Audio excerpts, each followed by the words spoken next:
Integration is essentially the reverse of differentiation. So if you're given dy dx, what do you have that differentiated dy dx? That would be the integral. In terms of notation, we write the integral, this symbol, integral y dx, and that's what we say. So what differentiates is what we're saying to 2x then. Well, we know that x squared differentiates to 2x as next to 2 comes down, x to the 1 less, which is 1. So the integral of 2, but also, if you think about it, x squared plus 5. If you differentiate this, you get 2x plus 0, which is also, and x squared plus or minus any number, plus 11. That would differentiate to 2x. So here, we can write x squared, and basically, there's a constant. We don't know what constant that is. So this process is called indefinite integration because a constant, which we can label as c or a k, whatever symbol we prefer, pops up because any constant differentiates to 0. So any function of this form differentiates to 2x to the 1 plus the 0. Here, what differentiates to 4x cubed? Well, it's x to the 4 plus a constant, isn't it? That's what differentiates to 4x cubed. So the integral of 4x cubed then is x to the 4 plus k. So let's have a look at some examples then. Got a few here. What's the integral of 6x to the 5? So what differentiates then to 6x to the 5? Or isn't it x to the 6 plus a constant? 6x to the 5, isn't it? Here, what differentiates to 1 over x? Well, we know from the derivative table that log x differentiates to 1 over x, and the k goes to 0. What differentiates to cos? Sine. So effectively, you're reading the differential derivative table in reverse. And that's the process. That was indefinite integration, where a constant of integration pops up. But now we're going to look at definite integration next. Here we're doing best explained by examples. So integrate the 2x, we know it's x squared. But now because it's definite, we don't write a constant of integration. We have bounds, definite bounds between 0 and 3. So integrate 2x between 0 and 3. We do the integration, and we don't worry about any constant. And then what we do is top value, take bottom value. Top value, put 3 in here. 3 squared is 9. And then put bottom value 0 squared. And you get 9 minus 0 is 9. Okay, this one. The integral of 3x squared we know is x cubed, because that differentiates to 3x squared. Between 1 and 2, let's have a look at that. So, that was x cubed between 1 and 2, definite bounds, it's definite integral. Top value, take bottom value. Put 2 in, 2 cubed here, and put 1 cubed here. 8 minus 1 is 7. The integral of cos is sine, and we're evaluating that between the bounds pi over 6 and pi over 2. So that's sine top value, pi over 2. Take bottom value, that's sine pi over 6. And that's equal to, sine pi over 2 is 1, and sine pi over 6 is sine 30 is a half. 1 minus a half is a half. The integral of 1 over x is log x, and we work that out between the bounds of 1 and 2. This top value, take bottom value, is the template. So put the 2 in, it's log 2, minus the bottom value log 1. Log 1 is 0, so it's just log 2 then, isn't it? Now some rules for integration. It's a linear process. Integration is linear, and these rules explain that. So if you have so many, integral of so many f of x's is equal to the so many integrals of f of x. And if you integral of a sum is just the sum of the integrals. So it's a linear process, just as with differentiation, it's the same same process in the sense that it's linear. So here's 6 lots of, you could write 6 lots of integral of e to the x dx if you wanted. But we usually just carry on and just say it's 6 lots of what this integrates to. And we would write 6 lots of integral of e to the x is e to the x. Now the plus k, well you could write 6k, but that's just a constant of integration. So you don't need 6 lots of a constant, do you? Because that's just a constant in itself. So you tag the plus k on at the end, like so.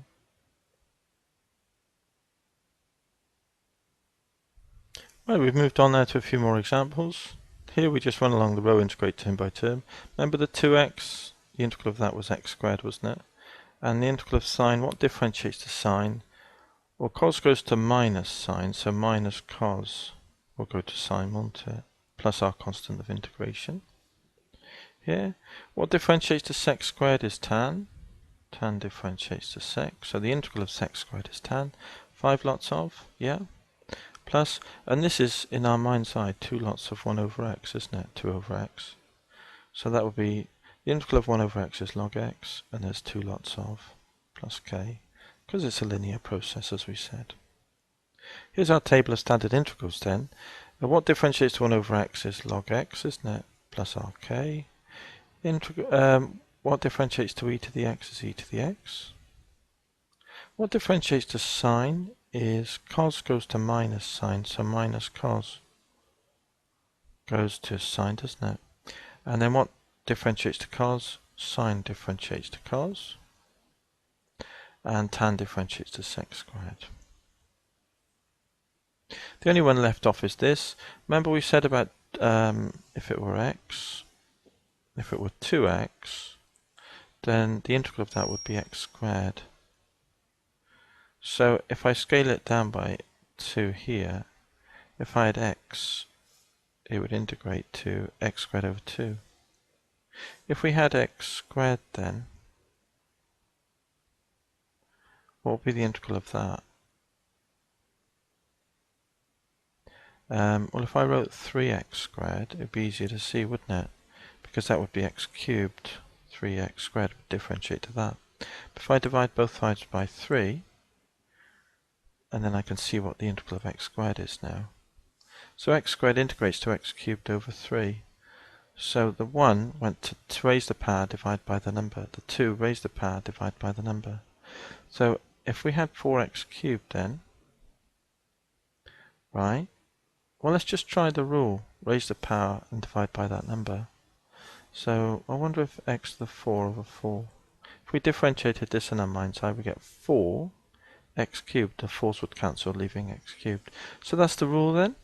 So I just did it more long-windedly because it's a more tricky rule to get in our heads. You raise the power by 1 and divide by that number. As long as you're not dividing by 0. So as long as n doesn't equal minus 1, then you do the integration here. When n equals minus 1, it's a special case of the log, isn't it? 1 over x is x to the minus 1. Okay, that's the table then. So bear those thoughts in mind then. It's a reverse of differentiation, and you can actually write the table the other ways around, so to speak. So the integral of sine, we know it's minus cos. This is a definite integral. So evaluate that between 0 and pi over 2. So what we can do is you could take the minus outside the bracket, or you could just leave it in. Minus cos pi over 2 minus cos of 0.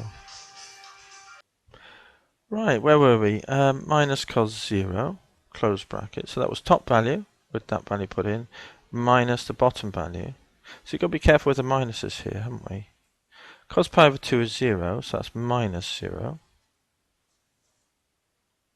Minus, and cos naught is 1, so it's minus 1.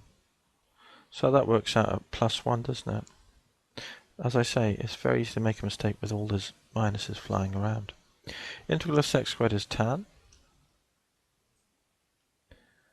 Here it is here. And it's a definite integral between 0 and pi over 4. Top value, take bottom value. So it's tan of pi over 4 minus tan of 0. Tan 0 is 0. Tan pi over 4 is 1. Tap it in the calculator if you need to. Need to be in radians mode. Here, raise the power by 1, 8 lots of. Divide by that number. This we can write as x to the minus 2. So that's how you write it when you're doing these integrals in a more user-friendly way. Raise the power by 1. Divide by that number. So that the minuses I can cancel, can't we? So I'm going to write a plus now. Write a plus there. And that's what we've got. And is it an indefinite? It's an indefinite integral. So we can just write plus k. Now at the end of that process we could tidy it up. That would be 2x to the 4 plus, and now we've done the integration we could write that as 1 over x if we wanted, because it's easier on the eye. So this is x to the half, so when you're writing integrals it would be a good idea to actually write the problem down in the user-friendly way for integration, for the purposes of integration. Raise the power by 1, divide by that number, plus, now constant, now I don't think that was on the table, any constant, which I'll slip it in up here, I'll put it in here, on the heading. Any constant integrates. What differentiates to a constant? Well, it'd be k lots of x, wouldn't it? Because x goes to 1. So that should be on the table as well. So here we've got, here, 2 lots of x plus k.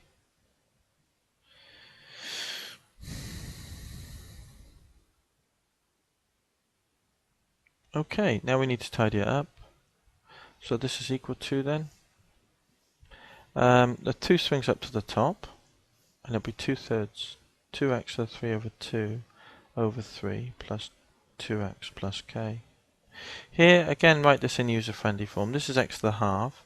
Bring it up to the top, and you would write down x to the minus a half straight away. So that's that one written in a user-friendly way for the purposes of integration. Bring this up, this is 2x to the minus 2, isn't it? So let's just write it down as such. Now it's easy to see what the integration is.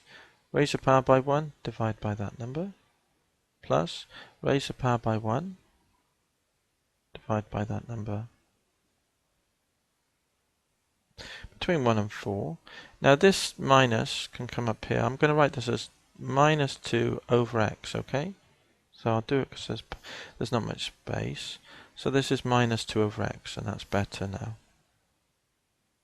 So now we can do the actual valuations of things. And this 2 swings up to be here, and we can get rid of the half underneath. So that's what we've got then. So we've got top value, take bottom value. So the top value is 4, put 4 in, minus 2 over 4, plus, and it's 4 square rooted is 2, and 2 2s are 4. So that's that one. Bottom value, minus 2 over 1. And here, 1 to the half is 1, 2 times 1 is 2, so it's plus 2. So what do we get? We get 4 minus a half is 3.5. And then this bracket is 2 minus 2 is 0. So it's just 3.5. So I'll put that up here. Okay. Next one. Integral of e to the x is e to the x. 4 lots of. Minus 2x raised to the power by 1 divided by that number. Now between 1 and 0. The 2's cancel here. So it's equal to top value take bottom. Put 1 in. 4e to the 1 is 4e. Put 1 in here, minus 1 squared, which is 1. Put 0 in, 4e to the 0, e to the 0 is 1. 4 1s are 4. And then put 0 in here, minus 0. So what have we got? We've got 4e minus 5. Which we could tap in a calculator if we wanted to. Here we need to split the fraction up. If we had 3 plus 4 over 9, you could write that as 3/9 plus 4/9. So the same in principle holds for these sorts of problems. We can split them up into bite-sized pieces by this thing over what's underneath. plus the second term over what's underneath. X squared over x is just x, so I'm just going to put that in now. Now we can work out the integral. Put it here. Raise the power by 1 and divide by that number. X squared over 2, and this is log x, isn't it? Plus a constant of integration. Next one. Again, we want to write it in user-friendly form. This is equal to integral of x to the half times 1 plus, I'm still going to leave that as 1 over x at the moment, and then we could expand the bracket, x to the half over x dx. Now this, divide you minus top take bottom, this is x to the minus a half, isn't it? So let's just put that in. Now we can do our integration. Raise the power by 1, divide by that number. Raise the power by 1, divide by that number, plus k. 2 swings up, and the 2 swings up.